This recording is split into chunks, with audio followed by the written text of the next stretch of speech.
पार्वती मैया शिवजी के संग है। द्रौपदी 5 पतियों को देख कर कहती हैं कि तुमने ये गलत कर दिया।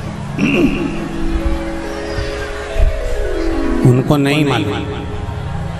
और महाराज श्री शिवाय नमस्तुभ्यं, श्री शिवाय नमस्तुभ्यं, श्री शिवाय नमस्तुभ्यं, श्री शिवाय नमस्तुभ्यं।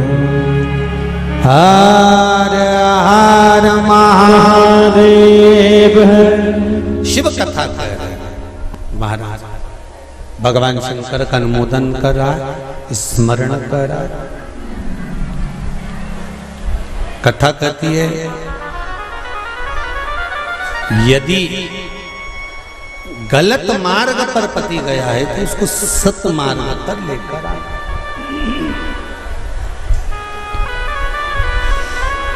सत मार्ग की ओर लाने का प्रयास। चंचुला देवी, आपका पति प्रेत योनि में पड़ा हुआ है और आप कहती हो कि प्रेत योनि में मुझे जाना है, पति के लोक में मुझे जाना है। ये श्रेष्ठ नहीं। गलत मार्ग पर कोई चला गया है तो उसको सत मार्ग पर खींच कर लाने का काम किसका है? जम के बोलो जरा। धर्म पत्नी का है कि अगर पति गलत मार्ग पर चले गया तो उसको खींच कर लिया।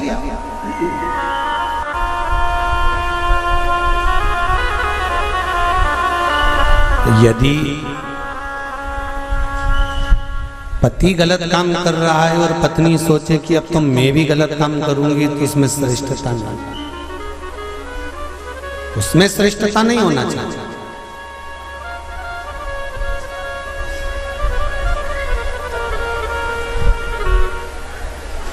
अब मेरे उघड़दानी मेरे भोलेनाथ ने कहा, चंचुला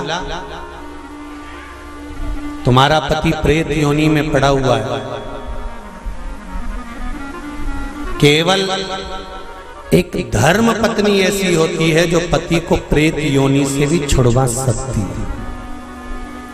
श्रावण शिव महापुराण की कथा बड़े ध्यान से सुनना मेरी जीजियों, स्मरण करिएगा जरा कि धर्म पत्नी में वो बल होता है कि पति को प्रेत योनि से भी छुड़ाकर बाहर कर सकती है। धर्म पत्नी, धर्म पत्नी।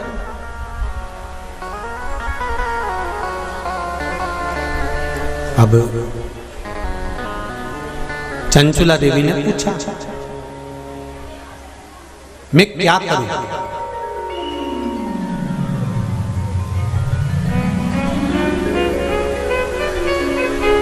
शंभो शरणे घड़ी मांगो घड़ी घड़ी दुख काटो दया करी निदर्शन आपो। चंचुला देवी पूछ रही है कि मुझे करना क्या है? पति को प्रेत योनि से कैसे मुक्त किया जा सकता है? ध्यान से सुनना रे भाई। कई लोग कहते हैं कि श्राद्ध पक्ष आ गया, ये कर लेना चाहिए तो प्रेत योनि से मुक्ति हो जाएगी। पितरों की शांति के लिए ये कर लेना चाहिए तो पितृ मुक्त हो जाएंगे। पहले तो एक बात अच्छे से समझ लो, पितृ मुक्त नहीं होते, उनकी शांति होती है। क्या होती है? जम के बोलो जरा। उनकी शांति होती है। जब आप किसी तीर्थ में स्नान कर रहे हो, जब आप किसी तीर्थ में हो, स्नान कर रहे हो, पुण्य कर रहे हो, सत्कर्म कर रहे हो, भजन कर रहे हो, कीर्तन कर रहे हो, मंत्र जाप कर रहे हो, तो उसका एक अंश, एक भाग हमारे पूर्वजों के खाते में, हमारे पितरों के खाते में जाता है, उनके खाते में पहुंचता है, ये निश्चित है। आपने किसी ब्राह्मण को भोजन कराया, भले आपने पितरों के निमित्त नहीं जिमाया, कोई ब्राह्मण को एक गिलास पानी पिलाया, भले आपने पितरों के निमित्त नहीं पिलाया, पर आपका एक अंश उसके खाते में चला जाएगा। उससे क्या होगा? पितरों की शांति। और समझ लो, गया जी में पिंडदान कर देने से क्या पितृ मुक्त हो जाते हैं? बद्रीनाथ जाकर कपाल क्रिया करने से क्या पितृ मुक्त हो जाते हैं?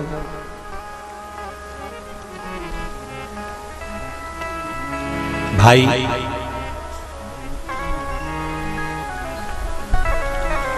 गया जी जाना तो वहां के पंडा जी से पूछना, हम यहाँ पिंडदान कर देंगे तो क्या वो मुक्त हो गए? पंडा जी कहेंगे, आप अपने पूर्वजों को गया का पिंड देकर, उनका पिंडदान कर कर आप उनको भगवान विष्णु के चरणारविंद में छोड़ गए, पर आप घर जाना तो घर पर जब जब श्राद्ध पक्ष आए तब ब्राह्मण को भोजन जरूर करो।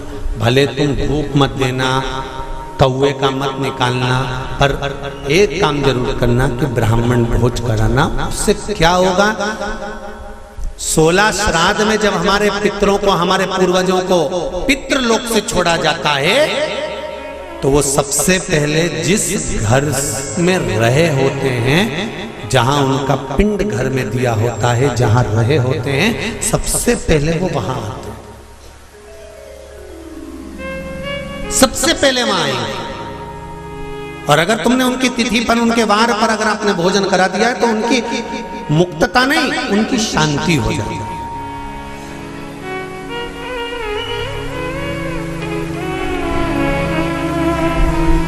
पितरों की मुक्ति कैसे है?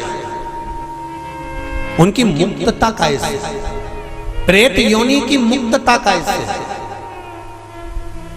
तो कहा, जैसे भगवान का नाम लेने वाला व्यक्ति दूसरा जन्म नहीं पाता, उसी तरह भगवान का जो भजन करते हैं, कीर्तन करते हैं, मंत्र जाप करते हैं, या शिव महापुराण की कथा, राम कथा, भागवत कथा, विष्णु पुराण आदि आदि जितनी भी पुराण हम श्रवण करते हैं, हमारे श्रवण करने का एक भाग हमारे पितरों के खाते में जाता है, तो उस कथा के फल से उनकी मुक्ति हो जाती है। उनकी कथा के फल से मुक्तता। प्रेत योनि से मुक्त हो गया धुंधकारी, बिंदुक प्रेत योनि से मुक्त हो गया। काय से होगा? शंकर का स्मरण, शिव महापुराण की कथा का रस तत्व ग्रहण करना, राम कथा, भागवत कथा का मात्र स्मरण करना, उससे मुक्त।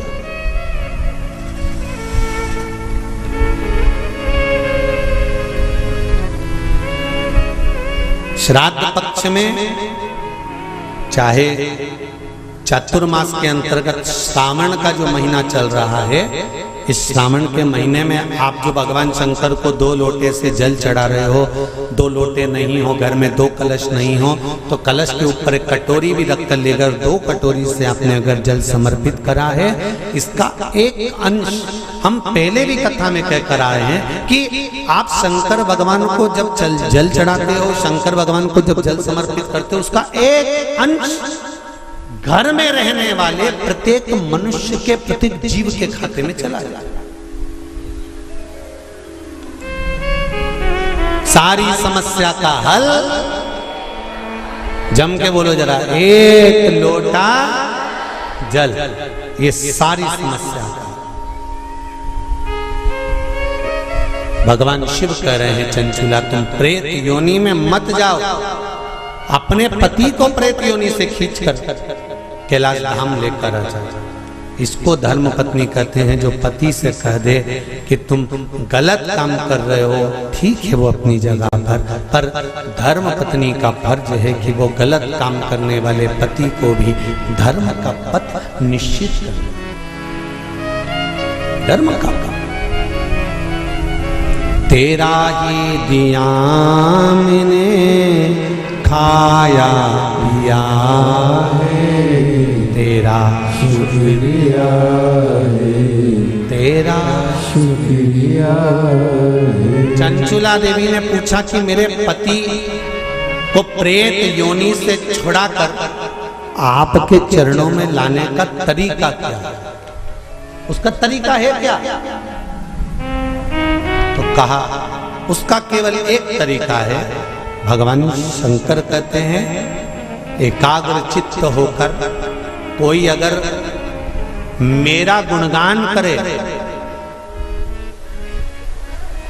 शिव कह रहे चंचुला देवी, शंकर का मात्र गुणगान करने वाला, शिव महापुराण की कथा को मात्र श्रवण करने पर तेरे पति प्रेत योनि से छूट जाएगा। चंचुला देवी ठहाका लगाई, हंसी, मुस्कुराई।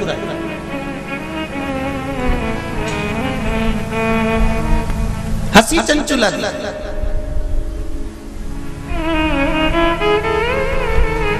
अब देखिए कोई व्यक्ति समझा रहा है, आपकी सास बहू को समझा रही है और बहू सिर पर पल्लू लेके न ठाका लगाकर खूब जोर जोर से हंसे, तो ईमानदारी से बोले सास को गुस्सा नहीं आएगा?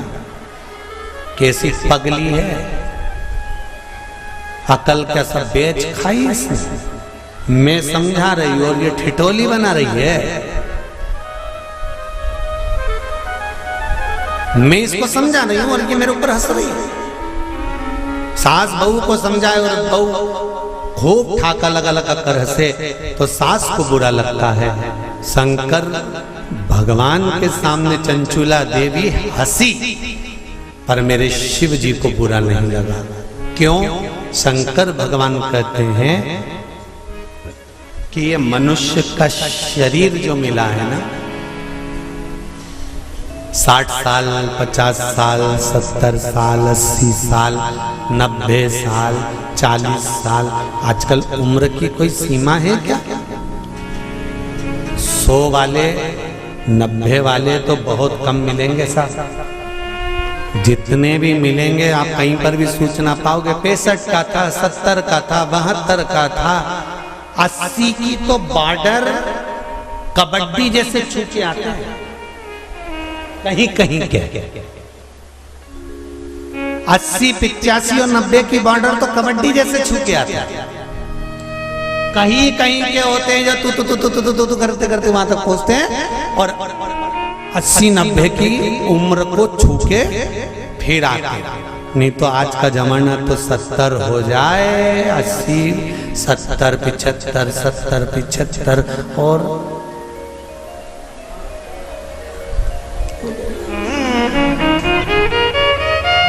और बीच में कोरोना जैसा आ गया तो फिर तो 75 भी जाने लगे। 35, 40, 42, 45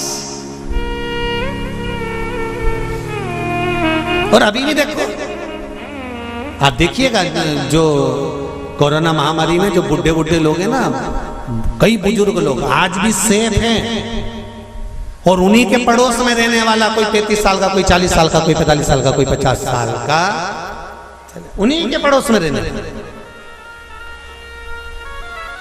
और कई कई बूढ़ी बूढ़ी माताएं तो आज भी कह देती हैं, भगवान हमको उठा देता, इनको बेचारे को बचा देता। भगवान भी मन में सोच रहे, डोकरी को कौन ले जाए? अरे भाई, हंसते हंसते मृत्यु भी उसकी आती है जो शंकर का उपासक होता है, भगवान का भजन करने वाला है। हंसते हंसते मृत्यु भी उसी की आती है जो शिव का उपासक है। नहीं तो इंजेक्शन बॉटल और शरीर सड़ रहा है, पड़ा है। बउओं ने 4 बार गोबर लीप के गीता जी सुना के नीचे सुला दिया, 3 बार गंगा जल भी पिला दिया, पर डोकरी फिर बोली चाय लिया, फिर तो पीते से उसका कर तो फिर उठ के बैठ।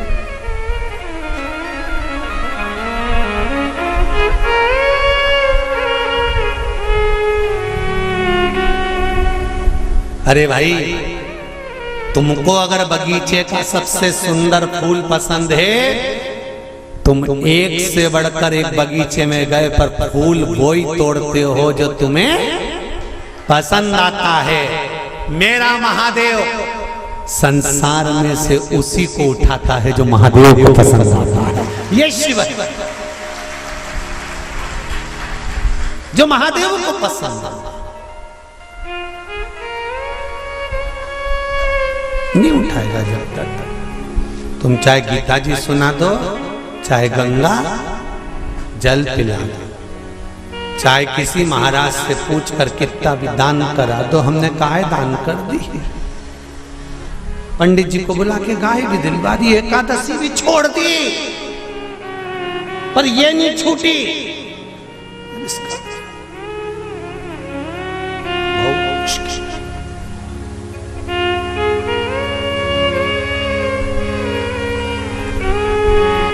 चंचुला ने ठहाका लगा दिया,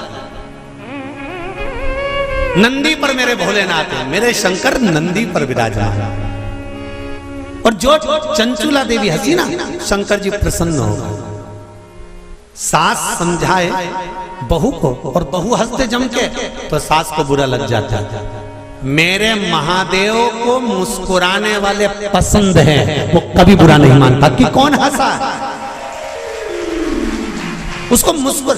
इसलिए आपको कथा में कहा, आपके पास में अगर एक लोटा जल नहीं है, बेलपत्र नहीं है, आपके पास में चावल का दाना नहीं है, फूल नहीं है, तो क्या कहा था, शंकर जी के मंदिर में जाना और उसको देखकर एक स्माइल कर कर मुस्कुरा कर भी आ जाना। शंकर जी भी समझेंगे इतना दुख इसकी जिंदगी में है, तो वो भी मुस्कुरा रही है, तो पार्वती जी भी कह देगी चिढ़ा रही है।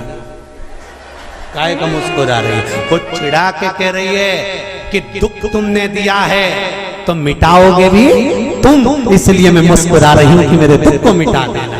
जैसी प्रसन्न होकर मैं आई हूं तुम्हारे मंदिर में, ऐसी प्रसन्न कर कर भेजना, ऐसी प्रसन्न।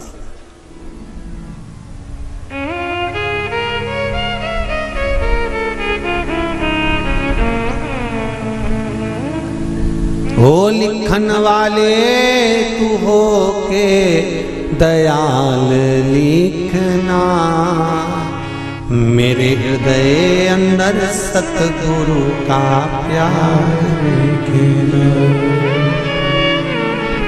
हाथों पे लिखना सेवा गुरु की, पाँवों पे गुरु जी का द्वार लिखना, मेरे हृदय अंदर सतगुरु का प्यार लिखना, नैनों में लिखना दर्शन गुरु के। शिव रूपी गुरु मिल जाए तो दर्शन,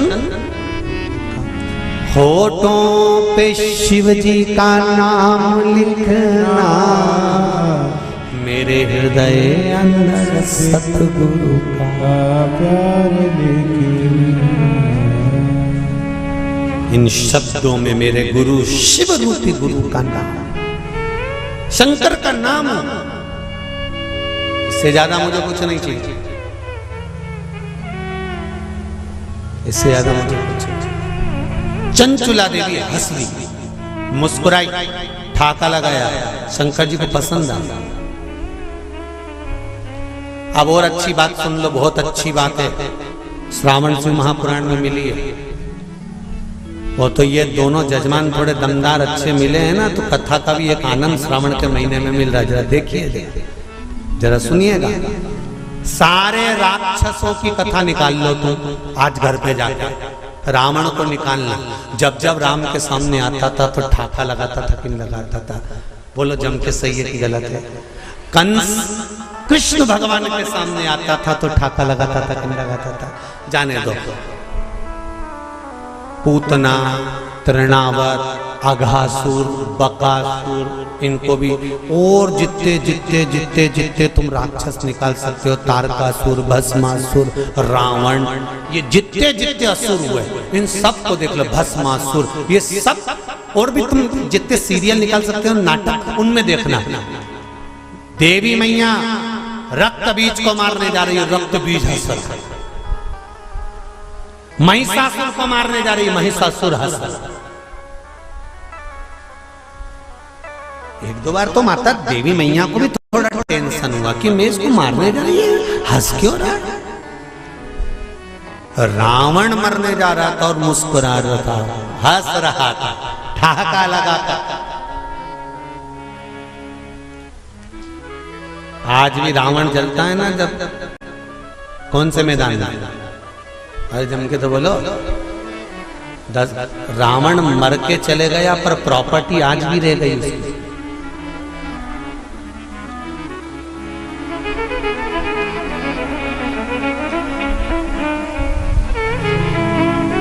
रावण चला गया था पर पूरे भारत में प्रॉपर्टी आज भी रावण के नाम से है। तुम्हारे जिस नगर से तुम आए हो वहां पे आज भी मैदान का नाम, जरा जम के बोलो, दशहरा मैदान।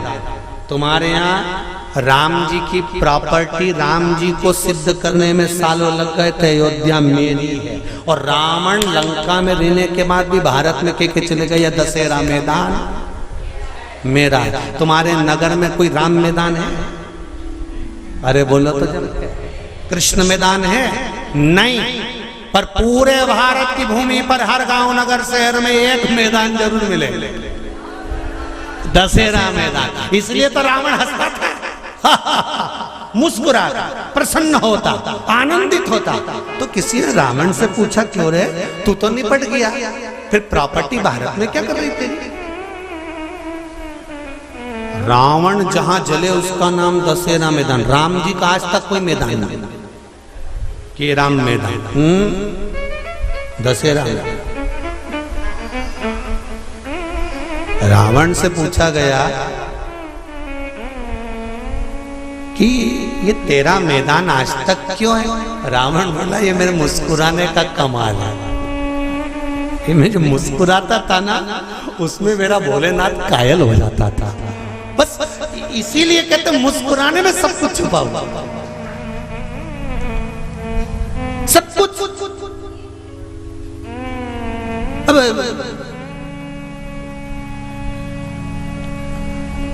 पहले हमारी आदत थी, हम सीहोर में अगर कोई शांत भी हो जाता था तो उनके यहाँ जाते थे, तो उनकी बहुएं रोती थी ना, तो वो हमको देख के चुप हो जाती थी।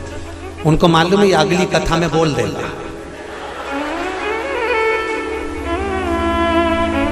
तो बहुएं चुप हो जाती थी हमको देख के। उनकी डिजाइन नहीं तो कई बहुएं ऐसी अल्ला अल्ला के रोती थी, सांस मर जाए तो खूब अल्ला अल्ला के रोए, ऐसी रोए, ऐसी रोए। तो मन में बाद में तो आता ही था कि बताओ, हमको काकी मिली थी और पहले कह रही थी कि मैंने 3 दिन से इनसे कह रही कि मेरे को गर्म चाय दे दिया करो। जब बेटों की चाय बनती है तब मुझे चाय देने आती है, तब तक चाय भी नहीं देती, और आज अल्लाह अल्लाह के रो रही हमारी। तो बोलो याद आएगी कि नहीं आएगी? तो अब रोने से कौन सा फायदा है? इसीलिए निवेदन है, 25 लाख की गाड़ी में बैठने वाले भी एक दिन 25 रुपए के लोटे में भर के गंगा जी चले जाता था।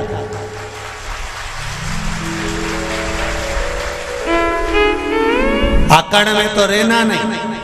25 लाख की गाड़ी में बैठकर घूमने वाले भी 25 रुपए के लोटे में भरा जाएंगे, इसकी कोई गारंटी नहीं है जीवन की।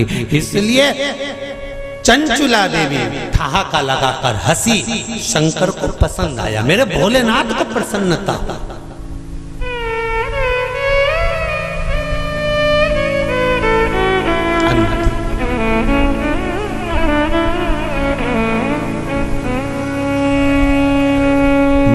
मृत्यु की घड़ी में मौत तुम्हारे सामने खड़ी है और तुम्हारे चेहरे पर स्माइल होगी ना, तो यमराज भी टेंशन में आ जाएगा कि ये हंस क्यों रही है।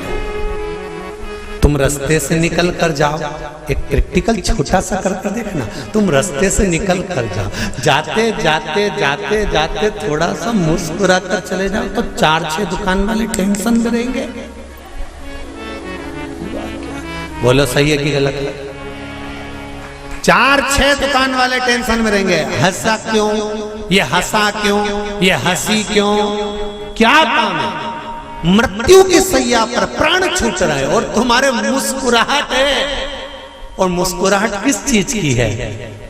अंत समय प्रभु आना पड़ेगा, वचन दिया तो निभाना पड़ेगा, आए ना आए प्रभु कुटुंब कबीला, अंत समय भोले आना पड़ेगा।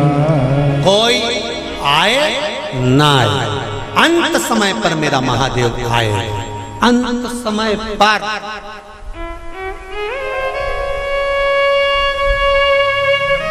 मृत्यु की घड़ी पर अगर मुस्कुरा भी रहे हो ना आखिरी में, तो यमराज को चिंता लग जाएगी।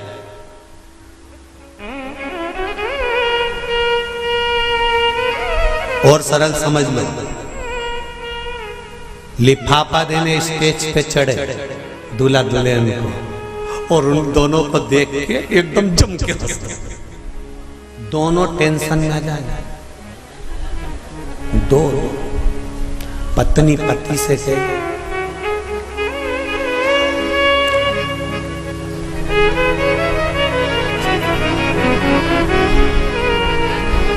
फिर पति भी कहेगा,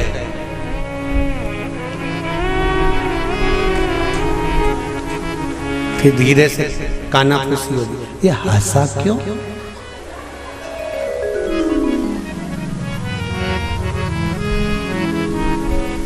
और फिर वो दूसरी बार आए और फिर जम के तो पूछोगे कि नहीं पूछोगे? इधर आ रहे हो बेरू, इधर इधर ये बता कि तू स्टेज पे आता है और बहुत तेज हंस के जाता है, बात और टेंशन दोनों को है, बात क्या?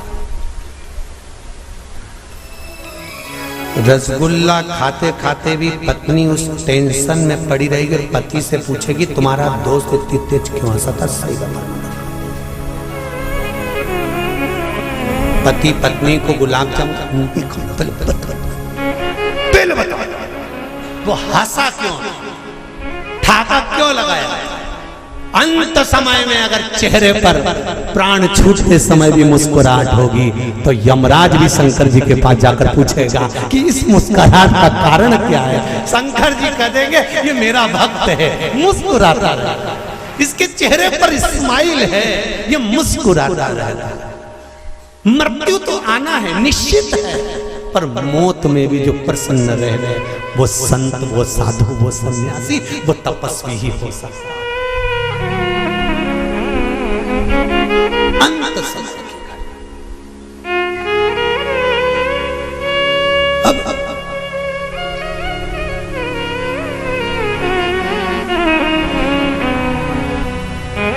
शिव जी को टेंशन नहीं हुआ, शंकर भगवान को बड़े प्रसन्न हुए। शिव जी ने कहा सोचा मन में इतना अच्छी बात है, आज चंचुला मुस्कुराई है, ठाका लगाकर हंसी है। चंचुला से पूछा तो क्यों हंसी है, तेरे हंसने का कारण क्या है, मुस्कुराने का कारण क्या है? चंचुला देवी कहती है मेरे मुस्कुराने का एक कारण है, आप अगर मुझे मार्ग बताते हैं कि पति के लोक नहीं जाना है तो मैं पति के लोक नहीं जाना चाहती। ये बताओ कि मेरे पति को इस कैलाश पर आपके चरणों में कैसे लाया जा सकता है? शंकर भगवान ने कहा मेरे पास लाने का सबसे सुंदर तरीका है भगवान की भक्ति में डूब जा, अर्थात जो तेरे हृदय में बैठा है, राम तुम्हारे हृदय में है तो राम की भक्ति करो, कृष्ण हृदय में बैठा है तो कृष्ण की भक्ति करो, माँ अंबिका तुम्हारे हृदय में बैठी है, माता की भक्ति करो, और शंकर अगर तुम्हारे हृदय में बैठा है तो शिव की भक्ति करो। चंचुला देवी कहने लगी मैं कहाँ किसको ढूंढने जाऊंगी, बैकुंठ में भगवान विष्णु है, ब्रह्मलोक में ब्रह्मा है, इंद्रलोक में इंद्र है, पर पृथ्वी पर मृत्यु लोक में तो मेरा देवाधिदेव महादेव है, तो इसी से मेरा पाला है, तो इसी का नाम क्यों नहीं जपना।